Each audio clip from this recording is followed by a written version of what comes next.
Nosotros veníamos hablando de esto hace un par de años y hoy día el cambio climático se ha instalado con una ferocidad cuyas imágenes hablan por sí sola. Mientras sobre la línea del Ecuador existe lo que podría llamarse como una nueva o microera del hielo, en el sur, donde por ejemplo está nuestro país llamado Chile, es un infierno desatado. Lo que está pasando en nuestro país, lo que está pasando en Sydney, en Australia, en contraste absoluto con lo que hoy día ocurre en la frontera norteamericana y Canadá, afectando por lo menos el 75% de los 50 estados que comprenden este país, es una demostración brutal de que tenemos que irnos acostumbrando a otro sistema planetario. Atención, hace pocos días tuve la oportunidad de hablar con un ecólogo, personas expertas en materia de cómo son en los próximos años las proyecciones sobre el violento clima que hoy día asola a la humanidad. Esto, que desde ya nos tenemos que ir acostumbrando y preparando debidamente, Chile, hay que decirlo, ha tomado toda la cantidad de recursos justo y necesarios, por ejemplo, como hablaremos más adelante, ¿maestro?, para custodiarnos de los incendios. La verdad que esto, amigos míos, es un espejo. ¿Qué significa? Donde antes fue verano, sabemos cómo se viene la mano de aquí en adelante los próximos 2 meses. Y lo que ustedes están viendo es un poco el reflejo proporcional de cómo se caerá el invierno en los próximos meses en nuestro país, maestro. A veces se dice que la realidad supera la ficción. Hay una película que se llama El día después de mañana, donde todo se congela, y esto es incluso superior que eso. Y a partir de eso te quiero preguntar lo siguiente. Tuvimos unos días de calor en Santiago. Brutal. Estos días, mientras que se anuncia posible lluvia para hoy o mañana en la zona cordillerana. De hecho, estamos al tanto, ahora en vivo y en directo, si lo que se anunció, por ejemplo, para el Cajón del Maipo, así como para el norte de nuestro país, comienza a llover, vuelve a integrarse los peligros de aluviones, porque si en algún momento hubo lugares donde llueve, donde hay nieve, ya sabemos lo que ocurre. Villa Santa Lucía es un claro ejemplo de ello. También los desbordes que puede haber en los ríos, a propósito, muy cercano acá a la región metropolitana, como es el Cajón del Maipo, y estamos a la espera de que eso, según el pronóstico de meteorología de nuestro país, ha anunciado lluvias inesperadas y que claramente van en un claro contraste con las olas de calor que el sábado, yo no sé cómo lo sintieron ustedes, pero hasta 35 grados, donde, por ejemplo, tomar una siesta era una titánica tarea, prácticamente rayando lo imposible. Salfa, tú lo dijiste anteriormente, estas cosas están conectadas, hay un efecto espejo. Entonces yo te quería hacer una pregunta. También me imagino que hay una especie de efecto mariposa entre lo que son los climas y los distintos tiempos. ¿Tendríamos que prepararnos nosotros como chilenos para algo así en el invierno que se aproxima? Buena pregunta, absolutamente. ¿Sabes cuál es el problema? Que el cambio climático no es algo parejo. Me explico. No es que en invierno vamos a tener fríos más crudos en los lugares acostumbrados donde, por ejemplo, llovía torrencialmente o caía nieve. Cae nieve donde antes no lo hacía. No llueve donde debiera llover. Exacto. Y llueve copiosamente donde antes se vivían climas que eran un poquito más secos. Entonces el cambio climático no es como lo que ya conocemos, viene subrayado y amplificado, sino que viene trastocado. Bueno, está conmovido el eje. Exacto. Y se desplaza de un lugar a otro, no son constantes. Ayer salió un reportaje que hablaba de que la más gran cantidad de científicos se unió para firmar un paper en el cual dice, muchachos, hay que parar esto ahora.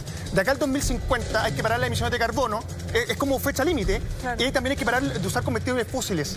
Si no comenzamos ahora, son 30 años más nomás, el tiempo ya se está acabando. Estamos en los descuentos en el fondo del cambio climático. Sin embargo, perdón, hay otros que dicen que de aquí al año 2050, esto que estamos viendo ahora es el primer acto de un inevitable. Si nosotros cambiamos, por ejemplo, si todo el mundo se pusiera de acuerdo ahora y todos tuvieran, por ejemplo, auto eléctrico, cierta maquinaria, energía solar, es inevitable que esto ocurra porque finalmente hay una línea de crédito que se tiene que gastar. O sea, esto va a seguir ocurriendo aunque todos hicieran un cambio desde este mismo momento. Yo sé que sabemos todos que el cambio climático es un hecho, está ya dado. llegó. Exactamente. O sea, no cabe la menor duda, ¿no? Pero la pregunta es, ¿esto es por el cambio climático o hay algún en 1900 tanto ya pasó? Buena pregunta, un ciclo, sí. se repite. Exacto, esa es la pregunta. El cambio climático es un ciclo, es algo que se viene ocurriendo cada cierto tiempo. Esos tiempos pasan a décadas y hasta centurias y hasta milenios de años. El calentamiento global es otra cosa. No son lo mismo. Que se suman, no. El calentamiento global es donde nosotros podríamos tener una injerencia. No confundir un ciclo donde esto ha pasado antes y volverá a pasar. El problema es que esto no es como, uy, se vienen 3 años fuertes. No, los ciclos duran décadas o por lo menos 10 años, por lo bajo. El problema es que todavía los grandes científicos se preguntan, algunos lo tienen claro, otros no tanto, y ahí es donde Donald Trump se agarra para burlarse de esto, con unas cuñas que vamos a mostrar que la verdad que sacan chispa, y es, nosotros tenemos que ver con esto. La conclusión, si yo tomo aquellos que están contra esto y los que aprueban esa idea, es que sí, lo que no podemos saber es qué porcentaje del ser humano ha hecho que esto haya llegado al nivel de las imágenes que ustedes en este momento están viendo. Ahora, no es casual que esto suele provocarse en las grandes urbes, donde la intervención del humano que se toma en la naturaleza, el cambio climático es más fuerte. Entonces yo digo, wow, estadísticamente parece que hay un acto reflejo de la presencia del hombre y donde el cambio climático es mucho más brutal. Ahora, siempre se puede hacer algo. Yo me tocó leer hoy día, yo cuando estaba en el colegio, me acuerdo calcado, la capa de ozono. Uy, la capa de ozono, está debilitándose la capa de ozono, los desodorantes. Que el aerosol. Y hubo toda una campaña, y de alguna manera se cambiaron algunas cosas. Hoy día me tocaba la revista muy interesante que hay más capa de ozono. Sí, se recuperó. Exacto, porque se bajaron las emisiones de cloro y un montón de otras cosas. Entonces, el agujero se cerró un poco. Entonces, si le ponís de tu parte, se puede. Sí, el problema no está en eso, el problema está en que los que tienen que decidir poner de nuestra parte por nosotros no lo quieren hacer. Exacto, ahora aquí hay que parar una serie de industrias y negocios. Hay una cosa macro, equipo. Exacto, está la industria, está la fábrica, la movilización. Está el transporte. Absolutamente, o sea, es como la energía que ocupamos para nosotros vivir no es la más apropiada. Abusamos de eso y hoy día este es el efecto en contra. Ahora se supone que en el año 2040 se dejan de fabricar los autos de combustión. O sea, se está avanzando en eso, digamos. Ya, pero perdón, acá hay un dato. No se dejan de construir porque hay una toma de conciencia. Se dejan de construir porque ya no va a alcanzar más petróleo para eso. Es porque de aquí a 50 años, máximo 70, no va a haber más crudo, digamos, de oil para que pueda alimentar todo esto. Claro, la razón o sea, no es lo van a explotar hasta lo último que se pueda. Al final es una cuestión tan frívola, tan como mirada de afuera. Parece que es como tan ajeno en la toma de decisiones que tiene que ver con la grande esfera de lo que nos hablaba Lama también, que es otro punto de vista que finalmente es como lo que se concreta y lo que no. Pero es así, finalmente nos estamos rigiendo por una especie de negocio, por unas cosas de conveniencia y no precisamente por el medio ambiente, en pro de ellos, sino que todo lo contrario. Es secundario.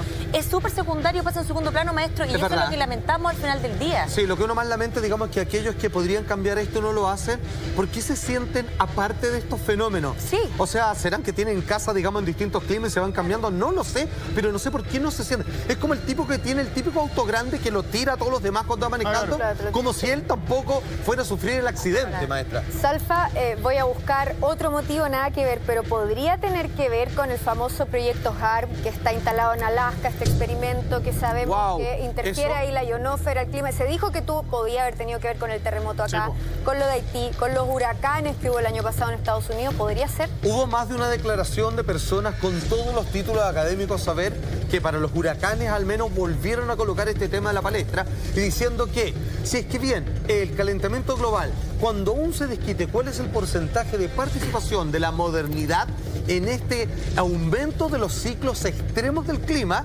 es si es que además existe una guerra secreta, no del todo reconocida de parte de los gobiernos, que podrían haber alterado esto a tal nivel que ahora en lo que hace el planeta, como funciona la naturaleza, a modo de compensación, es como ha sido de tal punto alterado que ahora responde. Por así decirlo, es como lo que pasa con los alimentos transgénicos. Si yo me meto con los alimentos, tiene una consecuencia en mi organismo. Si yo me meto con el clima del planeta, él va a tratar de respondernos con la misma ferocidad.